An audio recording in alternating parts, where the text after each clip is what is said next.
Welcome to the Church Solutions Podcast, brought to you by JSL Solutions. The Church Solutions Podcast is designed to help equip you and your church in the use of technology and other tools and services. And now, here are your hosts, Steve Lacy and Phil Thompson. And thanks for joining us for another edition of the Church Solutions Podcast. Hi, my name is Steve Lacy. And I'm Phil Thompson, and we're here to bring you information, enlightenment. What else can we call it? Insights. Magic? Yes. We can do that too. We're a company that works with churches. We normally provide tech solutions. We have streaming video. We have mobile apps. We have church management systems and websites and other stuff, which we'll get into later, because really what you want to know today is what we're going to talk about. Yes, what are we talking about? We're talking about why you, as a pastor, need a leadership team. Oh, okay. Now, I'm sure that everybody listening to this podcast that's a pastor, associate pastor, you've probably got some kind of a group of people, church board, you might call them a church leadership team, might call them a senior leadership team. But what I'm kind of aiming for with this podcast is to kind of go over some things that you might want to reevaluate your leadership team a little bit and make sure you've got the right people in the right places. What's the old saying? They're on the right bus, but they might be in the wrong seat on the bus. Yes. Who made that famous? I don't remember. I don't know. Somebody recently. Was it John Maxwell? I don't know. I don't know. I use it a lot, but it's easy to have a group of people together, but sometimes you can have the wrong people involved. Right. And so some of this is twofold. So the purpose of this podcast, twofold, is to, if you're maybe reorganizing, these are some things you should consider. You might want to consider. And you might disagree with some of this, so we'd love to get some feedback from you if you disagree, right? Right. So we're going to go over 7 reasons why probably you should 7. have a strong leadership team, or some 7 aspects of a leadership team. And I guess what I'm trying to say here too is that maybe you've got a board, but maybe you need to consider having a leadership team. I don't know. Every church is so different, right? And we have lots of customers that they're just different as night and day as how they do church. And I'm not saying there's a right way or a wrong way, but I'm saying there maybe are some effective ways, more effective ways, right, to do things. So let's just jump into it. John Maxwell, I used to be a big John Maxwell fan. I honestly haven't read much material lately from him, but he's been around the block. And he calls what we're talking about here the law of the inner circle. And what he means here is that, if you look at any highly effective leader, you're going to find somebody who surrounds himself or herself with a strong inner circle, people around them. And so in the church, a smart leader looks for or raises up other leaders to work with. I've always kind of had this principle, and I don't know where I got it. I didn't get it from John Maxwell. I think I got it from the first guy I started doing ministry with back in the late 70s. I've been around for a while. So I've always been looking for people. I'm always looking for people to take responsibility. And we'll get into some of the qualifications at the end here. So are you with me so far? I am with you so far. You look bored. Yes. I know. I was thinking back, I've got some ministry experience as well as some, commercial experience, large corporation. You do. It's really important to, I became a mid-level manager, and it's the team you bring around you that will really influence how well you do as an organization. It's true. And the old saying, I think, is accurate. We are truly only as strong as our team. Right. So I think that's true in church work too. Although there are some people there, it's kind of a one-man show or a one-woman show, but it's not. That's healthy. We're going to get into, I think, a little bit of that. Yeah, I think some of the benefits of having a good team. I think so. So let's just jump into it. Now we've taken 5 minutes here to. Yeah. So the first on our list is that it forces you to raise high-capacity leaders. I think it forces you to raise up high-capacity leaders, and what I'm getting at here is I'm always on the lookout for, in my church, is people coming in, and they might be new, but they're coming for a while, and I'm looking at okay, I get to know them a little bit. And I'm always looking for people who want to be involved, and they may not always want to just jump into being leaders, but I want to gently kind of maybe move them in that direction. And so I'm looking for people that are, like we just said here in this point, high capacity people that, have maybe a track record of success in their past. Right. And a lot of times just speaking with some of these people, getting to know them, you can quickly discern whether they are the best and the brightest, and that they're really a capable leader. Yeah, and everybody in church, everybody's valuable. We're not, but we're talking here specifically about somebody that might be on a leadership team. It's a gifting, right? Yeah. So we have people that want to be on our leadership team at my church, and they're not really qualified. They're great people. They're wonderful people. They're not leaders. Yeah. And so you want leaders.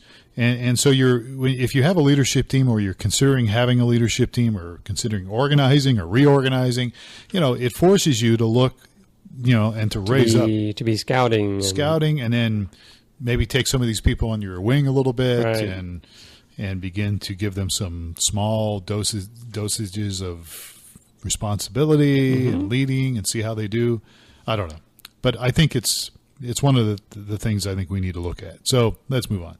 So if you have a leadership team, the second point would be, rather than bottlenecking decisions through one person or one leader, it brings in additional leaders to help you, as maybe the senior pastor, shoulder the load. Or even if you're an executive pastor, raising up a leadership team in conjunction with your senior pastor. Now, I know that this can work both ways. Yes, I was thinking the other side of that, where, oh my gosh, I can't just go to the senior pastor and get an answer. I've got to go to the senior pastor, get an answer, and then I got to wait through some bureaucracy. Well, and we'll get into that later. But if you've got a leadership team that's working well together, I think in the long run it's better. It does slow things down usually, unless you've got certain leaders delegated for certain areas.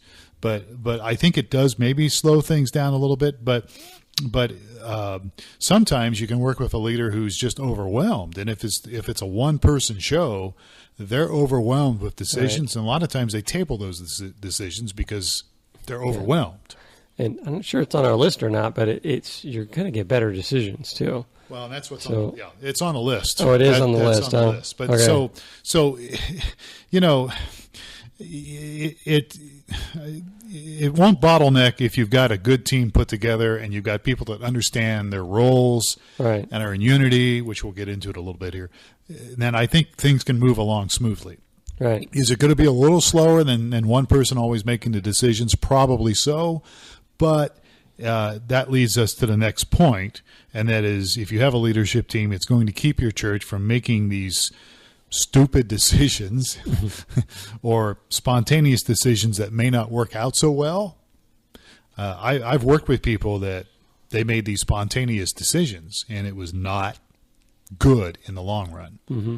And so a leadership team many times can keep you from making dumb decisions. You're going to bring in a bunch of different perspectives and experiences, and that will be able to, add to the value of the decisions that are coming out. Right. Yeah, absolutely. And those things I think are good. It might slow the process down a little bit, but if it's working as it should be, it won't be terrible. It shouldn't be terrible. And we'll get into that, because I know some people are listening right now going, well, you don't know my church leadership team or my board. It's terrible. And I've had some experience with those things, and it can be bad, but there's ways where you can fix that, hopefully, where it's not as a painful experience. All right. So where are we at so far? All right. So I'm not sure if it's on our list or not, but it kind of along the same topic as that you said, spontaneous and stupid decision. Actually, also, which should help prevent you from ending up someplace that you really don't want to end up. Mm-hmm. Okay. So a lot of times the senior leaders got all the power and all the votes, and I don't know. I'm just thinking of existing churches that have found themselves, or senior pastors that found themselves in trouble. Yeah. Had they had a stronger leadership team around them, they probably would have been able to avoid the issues that they now face. Right. Yeah, I'm with you on that. I certainly understand that. All right, so let's move on to number 4. So number 4 is it will give your members or your congregation and the rest of the church staff a little more confidence in the leaders of the church. So in other words, it's not, if you have a leadership team, the whole thing is not driven by one person, right, or one guy or one gal makes all the decisions. Right. If there's other people around that they can trust, yes, it gives them more confidence, right, and it encourages them. Because the congregation, if the longer they're around, they're going to get to know both the strengths and the weaknesses and the preferences of that senior leader, right? And they could easily predict, if we threw this decision or threw this opportunity out there, they'd either jump all over it or shoot it down immediately based on their personal biases, but they get a broader team to rely on. Yeah. So and I think it gives you more confidence. Yeah, and I think a healthy leadership team also, will support, and we'll get into this at the end here, but will support the senior leader, the senior pastor, and that's protection for the senior pastor too. There's a protection there. Right. For him or her as well, which we'll get into in a little bit. But yeah, so, all right. So as we go through this thing, why you need a leadership team, it forces you to raise up high capacity leaders. You're looking for, people that are proven leaders or moving in that direction. It should theoretically slow down a bottleneck if it's working right. Helps your church, keeps your church from making spontaneous decisions that they might regret.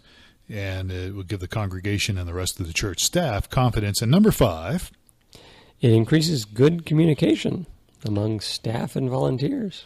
So this comes down to every key leader is going to have, a role and has, information, the correct information to help his or her team. So again, this could go either way. I mean, you could have, you and I were just talking about this before we came on. Communication's so important. Mm-hmm. We get a lot of people asking us questions because we have several products, and we, tech related for the most part. And so we get people asking us questions, and they're not really sure what they're asking, or they're not good at communicating what their need is. And so we're forced to kind of guess, okay, what are they really asking us? Yes. Very common. Yes. Yeah. It's common with everything. And so communication is important, but I think if you've got good communication, it will increase the good communication with your staff and your volunteers because you've got your leadership team that's involved in things. They're helping with some of the key decisions, and so they know what's the attributes of whatever we're deciding on, and right. So there's better communication. And hopefully, as we'll get into here in a moment, they hopefully understand the vision, understand where we're going. But again, this is a little tricky because if you don't, if your church leadership team is not on the same page, or communication isn't good in meetings and things like that, then there can be a lot of questions. But in a good situation, it's going to increase the communication for everybody. And this is key for the leaders. And then let me say this, it's probably not in my notes, but I'm a big believer that your leadership team has to share some roles in ministry in the church. So they may not be on staff, but they're key volunteers, they're leaders. And so I think they should take responsibility for maybe leading certain teams in your church if they can. So, whether it's the financial team or even things like the tech team. Yeah. So you want them getting their hands dirty a little bit rather than just coming around and making decisions when they have no... Yeah, because I don't know how much I want to share here because there may be some people listening because I work part-time for a church, on the weekends. And when I first came on, they hired me as executive pastor. And one of the things I noticed was our leadership team is a little different than what I've experienced before. But one of the things I noticed was very few of these people were actually doing anything other than coming to a board meeting and micromanaging us. There, I said it. And so one of the first things I brought up was we need to get people involved leading teams. And I got a lot of pushback. I don't know. I'm not sure they really understood what I was getting at, even the senior pastor. But now most of the people on our leadership team they have a role. They may not make the decisions, but they serve. Right. They're involved in things. They're involved in ministry.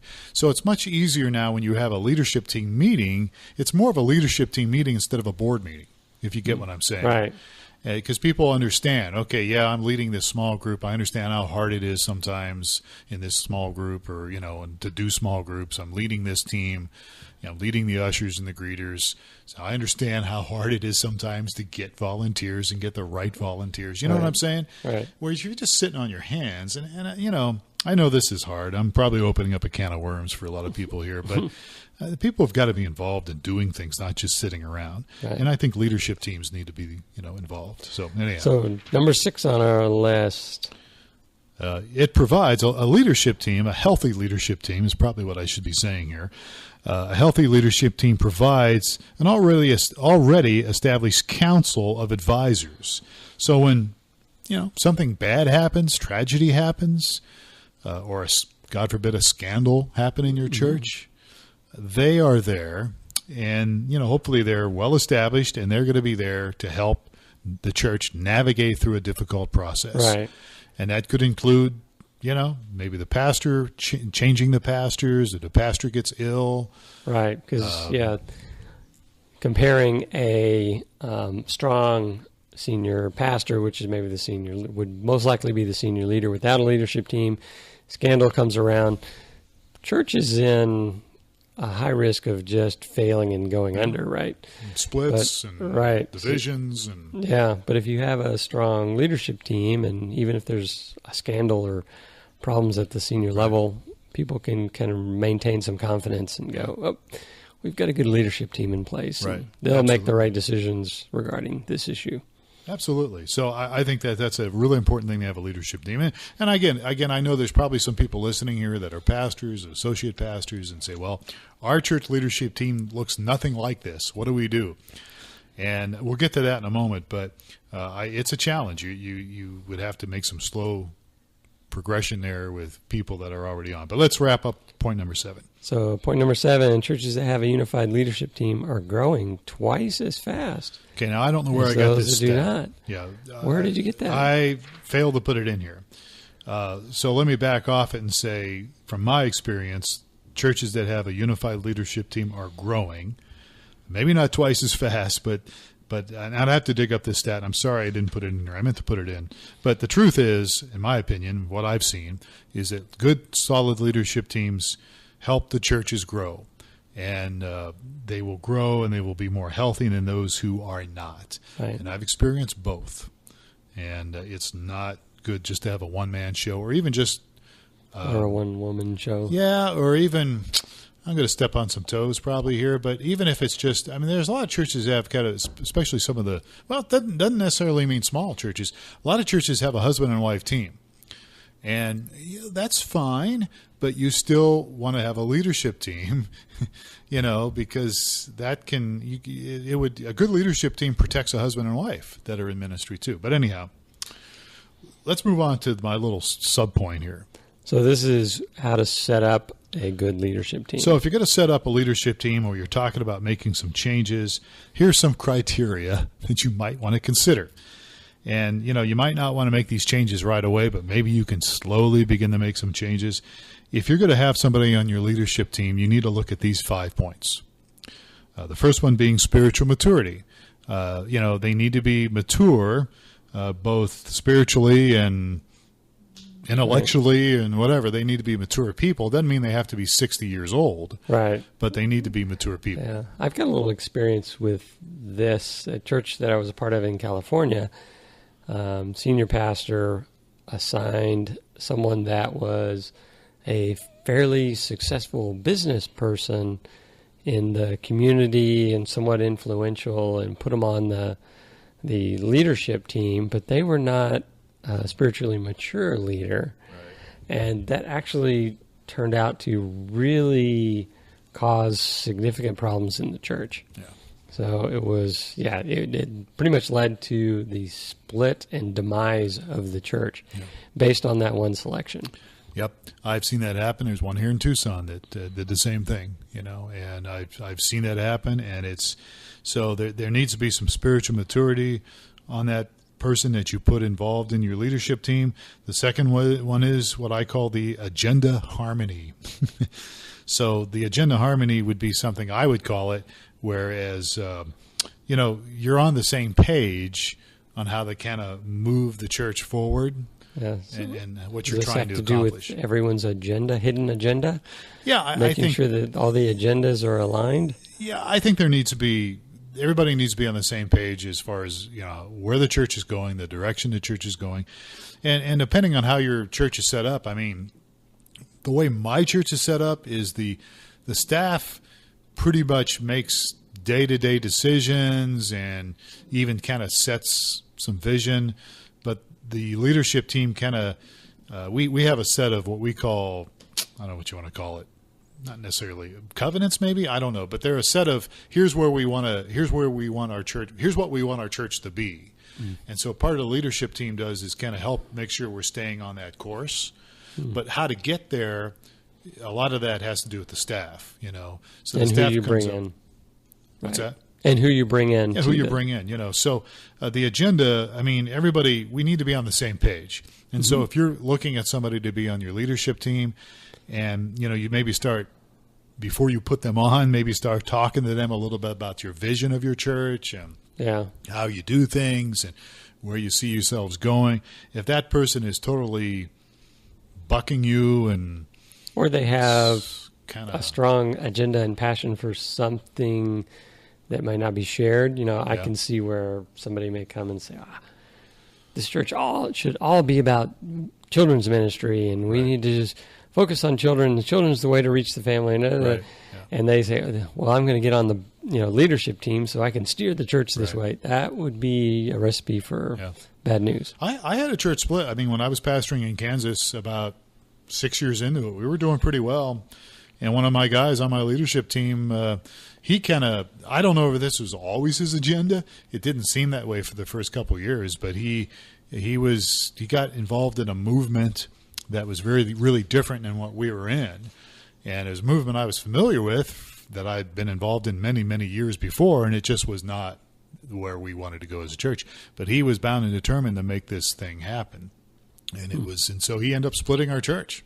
And it was a bummer, and I'm not sure he's still even going anymore, but it hurt a lot of people. So got to be on the right, got to have harmony on the agenda. With your agenda. All right. And then number 3. Doctrinal, which is doctrinal harmony. Doctrinal harmony. And that's self-explanatory. I mean, most churches have a doctrinal statement or here's what we believe. If you're not on the same page with that, there may be some wiggle room there, but you've got to make sure you're able to go along with what that makes sense. The doctrine is in the church. And sometimes there's wiggle room. I call it wiggle room. Sometimes there's, you can have a difference of opinion on things, but it doesn't mean you're trying to push it. So fourth one. Or the fourth one. I don't know. You put this down. I'm not sure what you mean. Reproducers. What does that mean? So they have to be people that are interested in raising up other leaders, other people, and they want to reproduce ministry. They want to reproduce other leaders. In other words, here's what I feel, and I still feel this way. I'm always trying to figure out a way to get myself out of a job, and what I mean by that with church work is there's other people that might be able to do something better than me, might be a little more talented, might have the giftings that I don't have, and if I can find those people and get them plugged in, everybody's better off. Because there's lots of things to do in church. I can always do something else in my church, and so you want to find somebody that's got the same idea that, hey, you know what, I want to be a leader, but I also want to help lead people and raise people up. And raise up other leaders. And reach the generations and connect with people. And so it's not like, hey, I want to be in this position for status, or I want to, I just want to, as we said earlier, just want to get my agenda through. It's more of I want to lead, but I want to serve, and I want to reproduce other leaders. That makes sense. Train other leaders, lead other leaders. And that's a mark of a good leader. All right, last point. Friendship. Now, what? Friendship. So I have this saying, and I got this probably from a movement that a lot of people don't like, so I won't say what it was. But I have this saying, friends first, leaders second. And so, and I stole it from somebody, Bob Mumford or somebody. But I think friendship is what really drives ministry, relationship. And I think and I'm not saying you have to be best buddies with everybody, but there needs to be some kinship. There needs to be some solid relationship there. And I'm not saying you have to spend the weekend with everybody every weekend. So this is as you assign people to your leadership team, you want to be friends with them? You want to be friends with them, or you want to at least have the potential where you can see the potential to be friends. Okay. You seem like you're puzzled by that. You don't think that's true? I'm comparing it to, say, the business world. Okay. And there's definitely, on your own leadership team, it's probably true that you want to make sure that you could be friends with somebody. But a lot of times, you'll get into meetings of leaders, and there's some people with very different opinions of things, and want to steer things in different directions. But they typically are not on that same leadership team, or if they were, they probably shouldn't be. Yeah. So and I was also thinking of was it Abraham Lincoln, that once he became president, wanted to make sure that he appointed somebody with different ideas from his, but I guess friendship's still a core. You can still be friends with them. When we talk about leadership teams here, I'm not saying that we want to get everybody that just agrees with everything the senior pastor says, because that goes back to what you said earlier, and that is, just they don't really bring anything to the table. They just say yes, and it doesn't do any good. But I think, to me, there needs to be some relationship there where there's genuine care. I mean, what's a friend? A friend is going to care for the person. Yeah, that makes sense. There's genuine concern. I remember this years ago, in actually your church years ago, back in the 90s, we were in some kind of a leadership team meeting, and I was arguing with, actually I brought his name up during lunchtime. He's dead now, Doyle Kennedy. Really wonderful guy. But him and I was the executive pastor even back then, we were arguing in a leadership team about something. And it was kind of the direction, or he wanted to go a little different direction in what our church was going. So we were arguing about it, and I guess it got kind of heated. And so at the end of the meeting, we wrapped up, and I said, Doyle, can I go up to your cabin this weekend up in the White Mountains? He said, sure, I'll give you the keys. And one of the other guys sitting there, Leon Tremmel, said, I can't believe it. You guys were just yelling at each other. And now, you're asking him for keys to his cabin, and he's giving them to you like nothing. I said, well, yeah. I said, we're friends. Doesn't mean we can't disagree on things. Doesn't mean we don't have different opinions on things. But we're still friends. Yeah. And we were, and we are. And, well, he's dead now. But so there is, I think, room for discussion and disagreement as long as you're meeting these things we just talked about, and as long as everybody eventually gets on the same page. But I think friendship's very important. And I could be wrong on that whole thing, but I think when things get rough, it's good to have friends, and especially if they're on your leadership team. That is true. And again, it doesn't mean you have to hang out with them all the time. Yeah. And another thing that was, I read a lot of books, listen to about a bunch of podcasts, and they were talking about one of the problems with some of the senior leadership at Twitter was the original people there were hiring all their friends. Okay. And so, but that's not what you mean. It doesn't mean hire your friends. It means have a friendship relationship with those on your leadership team. Yeah, that's all I'm getting at. That's all I'm getting at. So guess what? We're out of time. So if you think I'm out to lunch, or you think we're out to lunch on this, let us know. If you have something to add to this list about leadership team, send us an email, support@StreamingChurch.tv. We're out of time, so I guess we won't talk about StreamingChurch.tv or myflock.com or churchapplive.com or greeter.church. No, we won't talk about that. We won't talk about it. You can go look those up. So we're done. He's Steve Lacy. I'm Phil Thompson. Thanks for your time, and thanks for listening to another edition of the Church Solutions Podcast. Have yourself a great day.